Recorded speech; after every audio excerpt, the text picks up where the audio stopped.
Sacha Baron Cohen was set to play Freddie Mercury in a version of Bohemian Rhapsody so dark that Brian may personally shut it down.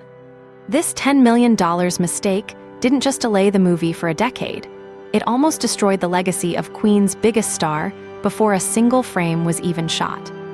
When we think of Bohemian Rhapsody today, we think of Rami Malek's Oscar-winning performance, the breathtaking recreation of the 1985 Live Aid concert, and a global box office run that pulled in over $900 million.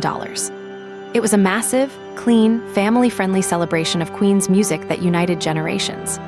But behind that polished, PG-13 veneer lies one of the most chaotic, frustrating, and expensive battles in modern Hollywood history. For nearly a decade, the project languished in development hell, trapped in a relentless, exhausting tug-of-war between two unstoppable forces: comedic disruptor Sacha Baron Cohen and Queen's protective guitarist, Brian May. This was not a minor creative disagreement over a few lines of dialogue. It was a massive ideological war over the soul of Freddie Mercury's legacy, a battle that cost millions of dollars, ruined professional relationships, and exposed the deep fractures between artistic truth and corporate brand management. To understand how this colossal clash began, we have to travel back to the year 2010. The announcement of a Freddie Mercury biopic sent shockwaves through the entertainment industry. Sacha Baron Cohen, fresh off the massive global success of Borat and Bruno, was officially attached to play the legendary frontman. On paper, it was a stroke of absolute genius. Cohen possessed the exact physical stature, the sharp jawline, and the theatrical mercurial energy required to bring Mercury back to life. He was a chameleon, an actor capable of completely disappearing into a role, possessing both the physical comedy skills and the dramatic depth required for such a demanding part. David Fincher, who was briefly eyed to direct the film, later recalled seeing early test photos of Cohen in full makeup and costume, describing them as absolutely spectacular. Sacha wasn't just taking this on as another acting gig. He was deeply, profoundly obsessed. He spent years researching Freddie's life, speaking with those who knew him, and attempting to assemble an absolute dream team of Hollywood creatives. He personally brought in Peter Morgan, the acclaimed screenwriter behind Frost Nixon and the Queen, to pen the script. He was in talks with world-class directors, including Fincher, Tom Hooper, and Stephen Frears, trying to secure a filmmaker who could deliver a cinematic masterpiece. Sacha's vision was completely uncompromising. He wanted to make a gritty, raw, warts-and-all biopic that captured the true, unfiltered essence of Freddie Mercury. But here is the shocking twist that most people completely miss. While Brian May and Roger Taylor publicly claimed they wanted to protect Freddie's legacy from a trashy caricature, the real battle wasn't about decency at all. It was about cold, hard cash and who actually owned the history of Queen. When Sacha Baron Cohen walked away, he didn't just leave a role. He took a highly lucrative $10 million production deal with him, leaving GK Films in a financial tailspin and triggering a decade of development hell that nearly cost the band their entire catalog rights. Why did a legendary guitarist choose to lose millions of dollars just to keep a comedian from putting on a mustache? And that is exactly where the project began to fall apart. Freddie Mercury lived a life of extreme, boundary-pushing hedonism.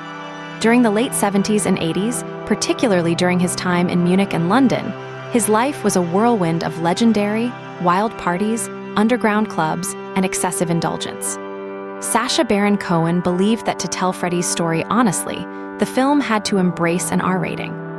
He wanted to depict the legendary rumors of Freddie's parties, including the infamous tales of servers carrying trays of illegal substances, and offer an unflinching, authentic look at his homosexuality and his devastating struggle with AIDS. Stephen Frears, who spent time developing the film with Cohen, later revealed that Sacha wanted to make an outrageous, sexually open film that Freddie himself likely would have loved.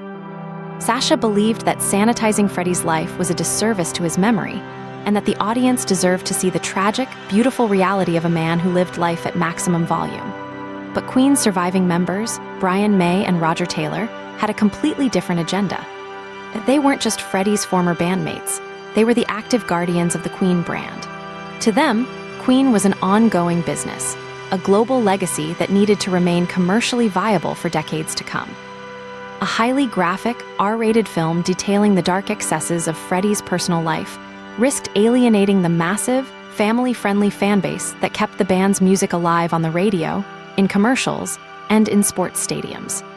They wanted a PG-13 film that focused on the music, the triumph of their creative process, and the enduring power of the band. They envisioned a movie that families could watch together, a film that would inspire younger generations to buy their albums and attend their arena tour. The fundamental disagreement over tone quickly escalated into a war over the narrative structure itself. Sacha Baron Cohen later revealed on The Howard Stern Show that during an early meeting, a member of the band explained their vision for the film's structure. According to Sacha, the band member said that Freddie would die halfway through the movie, and the second half of the film would focus on how the remaining members of Queen persevered, overcame the tragedy, and carried on to even greater success. Sacha was completely stunned. He argued that no general audience would want to watch a film where the charismatic lead character dies in the middle, leaving the remaining 45 minutes to focus on the surviving band members touring. Sacha realized then that the band was less interested in making an artistic monument to Freddie Mercury and more interested in protecting and promoting their own ongoing legacy. He felt that the band wanted to depict themselves as the heroic survivors who kept the flame alive, rather than centering the story entirely on the tragic genius of their lead singer. The fallout from Sacha's departure in 2013 triggered a bitter public war of words that played out across the international media. In 2016, after Sacha shared his side of the story with Howard Stern, Brian May went on the offensive. In a fiery interview with the Daily Mail, May slammed the comedian, calling him an arse and accusing him of telling blatant untruths about the band's intentions. May fiercely denied that the band wanted to make a sanitized, family-friendly film, asking why they would ever duck from the truth. He claimed they decided Sacha wasn't right for the role because his massive comedic persona would make it impossible for audiences to suspend their disbelief and actually see Freddie Mercury on screen. May argued that the audience would just see Borat or Bruno in a wig, which would destroy the emotional weight of the film. May even took a direct swipe at Sacha's recent box office disappointment, The Brothers Grimsby, suggesting that Sacha's recent work proved he wasn't up to the artistic task. Roger Taylor backed May up, stating publicly that Sacha didn't take Freddie seriously enough and would have turned the entire film into a joke. But the cost of this creative divorce was astronomical. In Hollywood, development hell is not free. When a project is in active development for 6 years, millions of dollars are spent on screenwriting fees, optioning rights, director holding fees, test shoots, casting directors, and legal negotiations.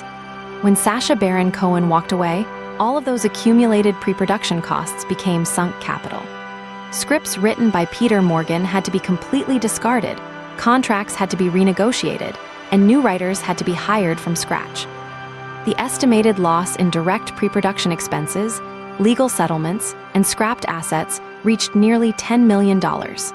This was a massive financial blow to the production company, GK Films, and producer Graham King, who had to scramble to keep the project alive while searching for a new lead actor and director.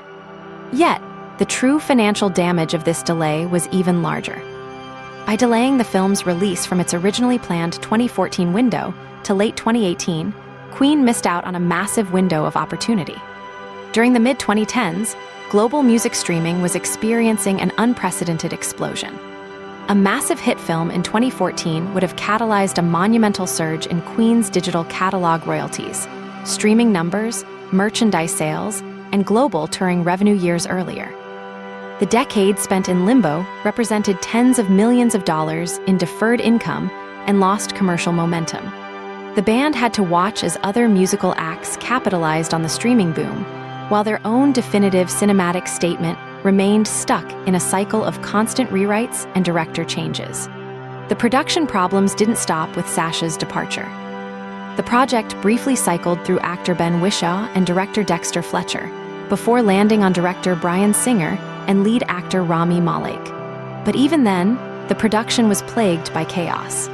Bryan Singer clashed frequently with the cast and crew, routinely failed to show up to the set, and was ultimately fired from the film with only a few weeks of shooting remaining. Dexter Fletcher had to step back in to finish the film, steering a deeply troubled production across the finish line. When the film finally did hit theaters in 2018, the results were highly polarizing. From a commercial standpoint, Brian May's gamble appeared to pay off spectacularly. The PG-13 film was an absolute juggernaut, bringing Queen's music to an entirely new generation of teenagers and families. It sparked a massive global revival, introducing hits like Radio Gaga and Killer Queen to millions of listeners who weren't even alive when Freddie was performing. Rami Malek's dedicated performance earned him the Academy Award for Best Actor, cementing his status as a major Hollywood star. But critically, the movie faced heavy backlash from film historians and hardcore fans. Many argued that the movie was a sanitized, highly formulaic, and historically inaccurate portrayal of Freddie's life. It compressed timelines, altered the circumstances of his diagnosis to create artificial dramatic tension before Live Aid, and pushed the surviving band members into a much more heroic, stabilizing light-than-historical reality supported. It painted Freddie's solo career as a betrayal of the band, when in reality, Roger Taylor and Brian May had both released solo music before Freddie did. We can contrast this directly with Rocketman, the R-rated biopic of Elton John released shortly after. Rocketman did not shy away from Elton's battles with addiction, his complex relationship with his sexuality, or his deepest personal demons. It used a fantastical, honest approach that was highly praised by critics, proving that an R-rated rock biopic could succeed critically and still turn a substantial profit. Many fans still wonder what Sacha Baron Cohen's Bohemian Rhapsody would have looked like. Would it have been an artistic masterpiece on par with the work of David Fincher, offering a profound, tragic, and beautiful look at one of rock's greatest icons? Or was Brian May ultimately correct in believing that a raw, unrated film would have permanently damaged the brand and legacy of Queen, alienating the very audiences that keep their music alive today? Ultimately, the clash between Sacha Baron Cohen and Brian May represents the eternal struggle in Hollywood between pure artistic expression and careful brand management. Sacha wanted to make a film about a complex, flawed human being. Brian May wanted to make a film about an untouchable legend. While the 2018 movie made everyone involved incredibly wealthy and secured the band's commercial future, the ghost of Sacha's unmade, $10 million masterpiece still hangs over the film. It leaves us to wonder if the real Freddie Mercury, a man who lived his life with absolute defiance and zero compromises, would have preferred the polite, family-friendly applause of a PG-13 audience, or the wild, chaotic, and unfiltered truth of Sacha Baron Cohen's R-rated stage.